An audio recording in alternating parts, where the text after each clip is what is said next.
महरमी हो सो पावे साधु सतगुरु देश दीवाना। महरम जोश में रम गया हो सो ही पावे साधु। जोश में रम रहा होगा, साथ सब में रम रहा होगा, वही जानता है कि सतगुरु का कौन सा देश है। जो सतगुरु को समझते नहीं है वे क्या जाने कि सतगुरु का देश कैसा है। वो तो केवल भगवान को जानते हैं, देवी देवी देव पितर को जानते हैं। सतगुरु अखंड है। आइए सतगुरु स्वामी समनदास महाराज के परम शिष्य मेहता दास महाराज की एक वाणी से जुड़ जाते हैं कि मेहता दास महाराज क्या दर्शा रहे हैं कि महरम हो सो पावे साधु सतगुरु देश दीवाना। पहली कली के द्वारा क्या दर्शा रहे हैं गौर फरमाना। जहां दिन रात की रहे रोशनी वहां जाते गुरुमुख श्याना। कि जहां रात दिन प्रकाश रहता है, रोशनी रहती है, वहां अंधकार नहीं रहता, केवल प्रकाश ही रहता है, वहां जाते हैं गुरुमुख श्याना। कि गहरी गहरी गलियां भीड़ा रास्ता कोई जावे संत सियाना। कि उस देश में जाने के लिए बहुत गहरी गलियां हैं और भीड़ा रास्ता है, वहाँ तो कोई संत ही जा सकता है, कोई संत सियाना, कोई सच्चा सेवक, सच्चा साध, केवल वही उस मालिक के देश में जा सकता है।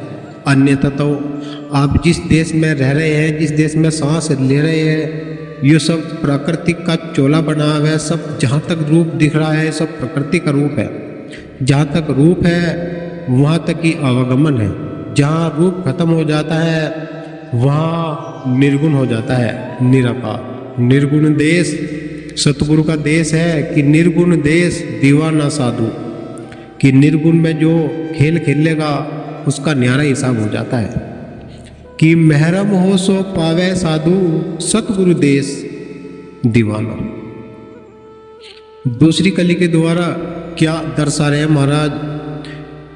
शब्द डोर रात दिन फेर बोही, डोर रात दिन फेर बोही सतगुरु दर्शन पाना। कि शब्द जो शब्द होता है सतगुरु का, जब रात दिन उसमें साधना करने में लग जाते हैं वही सतगुरु के दर्शन हो जाते हैं। कि शब्द डोर रात दिन, जिसने शब्द की डोर पकड़ ली है और रात दिन उसको ही फेर रहे हैं, तो सतगुरु के वहाँ दीदार, उसके दर्शन हो जाते हैं। शब्द डोर रात दिन फेर बोही सतगुरु दर्शन पाना।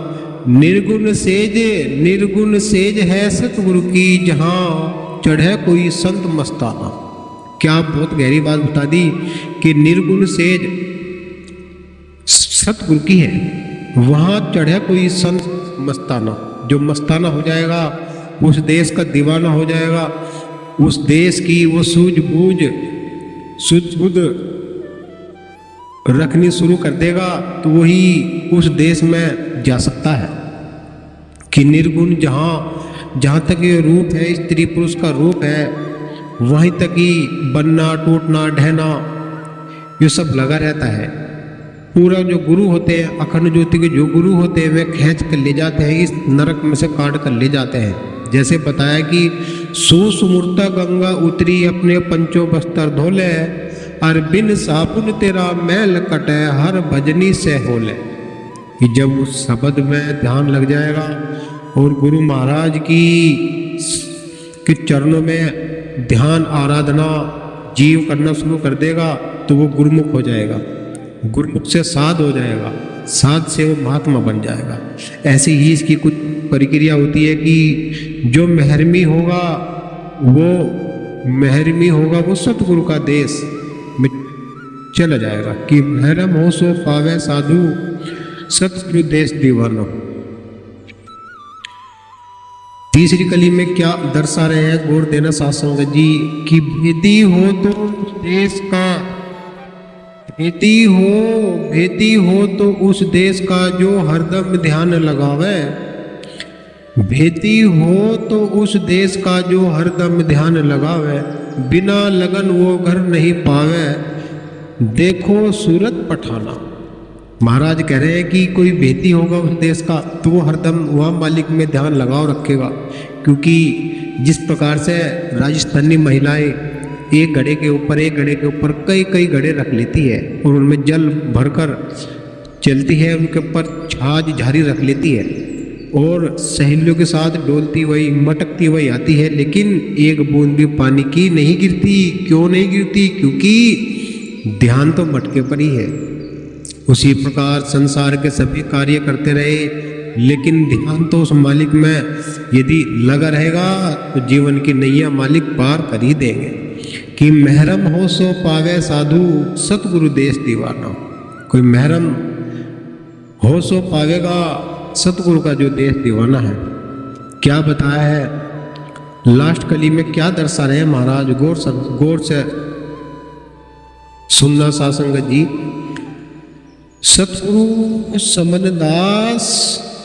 सतगुरु समनदास का यही ठिकाना, निर्गुण में ही करे गुजराना। सतगुरु समनदास का यही ठिकाना, निर्गुण में ही करे गुजराना। कही मेहता दास सतगुरु समनदास को केवल एक निशाना। सतगुरु समनदास का यही ठिकाना, मेहतादास महाराज कह रहे हैं कि सतगुरु समनदास महाराज का तो एक निर्गुण का ठिकाना है कि सतगुरु समनदास का यही ठिकाना, निर्गुण में ही करे गुजराना। कही मेहतादास सतगुरु समनदास को केवल एक निशाना। कि यदि आपने उस मालिक पे ध्यान लगा लिया है, सतगुरु के चरणों में ध्यान लगा लिया है, तो मालिक तुम्हें उस डोर के द्वारा खींच लेंगे, ऊपर की ओर चढ़ा देंगे, तुम्हारे कर्म सुधर जाएंगे। कर्म जब सुधर जाएंगे तो घर में सुख समृद्धि आ जाएगी। गुरु महाराज की वाणियों में इतने रहस्य छुपे हुए होते हैं, इतने हीरे मोती छुपे हुए होते हैं। कोई यदि खोज करना चाहे इन वाणियों के अंदर तो वो रहस्य छुपा हुआ है कि जिसमें हीरे मोती मणिक्य जड़े हुए होते हैं, जिससे कि इस संसार के अंदर सहज से ही गुजारा हो जाएगा। जब इस चीज़ को जान जाएंगे, जब हम इस चीज़ को जान जाएंगे तो हमारा मन जो है सत्य में हो जाएगा, और जब सत्य में मन हो जाएगा तो हमारे 5 विषय छूट जाएंगे। तो ऐसे ही बता रहे हैं कि महाराज कि महरम हो सो पावे साधु, सतगुरु देश दीवाना। कि उस देश में कोई रूप नहीं जाता, स्त्री पुरुष नहीं जाती, वहाँ केवल एक सतगुरु ही रहते हैं। एक अखंड ज्योत वहाँ हमेशा जलती रहती है। और आप देखना कि जितने समस्त संसार के लोग हैं उनके हृदय में भी एक ज्योति जली रहती है। वही ज्योति सतगुरु की ज्योति है। जो उस ज्योति को भूल गया वो फिर नरक में ही आ जाएगा, और जो उस ज्योति को सदैव स्मरण रखेगा, सदैव उसका ध्यान लगाएगा, तो मालिक उसको आवागमन से रहित कर देगा। ऐसे ही सतगुरु की जो भक्ति है वह न्यारी है, वह देवी देवताओं की भक्ति नहीं है। सत की भक्ति तो कोई सूरमा करता है, जैसे मीरा ने करी है, झल्ली ने करी है, सैजो ने करी है, कमल्ली ने करी है, पीपा राजा ने करी है, सिकंदर बादशाह ने करी है, सदना कसाई ने करी है, कबीर साहब ने करी है, नानक देव ने करी है। इन सभी ने गुरु की भक्ति करी है, और गुरु से ही इनका आज नाम समस्त संसार, इनका नाम की वाणी संसार के अंदर गूंज रही है। यही संतों की असल में निशानी होती है। संत कोई ऐसे नहीं होते कि वे देह में रहते हैं। सतगुरु तो शब्द है, अखंड है, वह एक ज्योति है। जो उस अखंड ज्योति में का स्मरण करेगा, ध्यान लगाएगा, परमात्मा में ध्यान लगाएगा, तो उसकी सहज से ही उसका निस्तारा हो जाता है। अभी आप जो वाणी सुन रहे थे, हमें पूरा भरोसा है कि आप उससे लाभान्वित हो रहे हैं। आप यदि हमारे चैनल पर नए हैं तो सब्सक्राइब और लाइक कमेंट करना बिल्कुल न भूलें। आने वाली वीडियो इस प्रकार की आएगी कि केवल सुनने मात्र से भी ये कर्म बन जाता है कि सुन कर ध्यान लगावे, जो सुन सुन कर ध्यान लगावे वो भी सुन में पहुंच जावे। जो सुन सुन के भी ध्यान लगा लेगा उसकी भी नैया महाराज पार कर देंगे। बोलिए सतगुरु रविदास महाराज की जय, सतगुरु सुमनदास महाराज की जय, गुरु मेहता दास महाराज की जय। बोलो साधु सतनाम।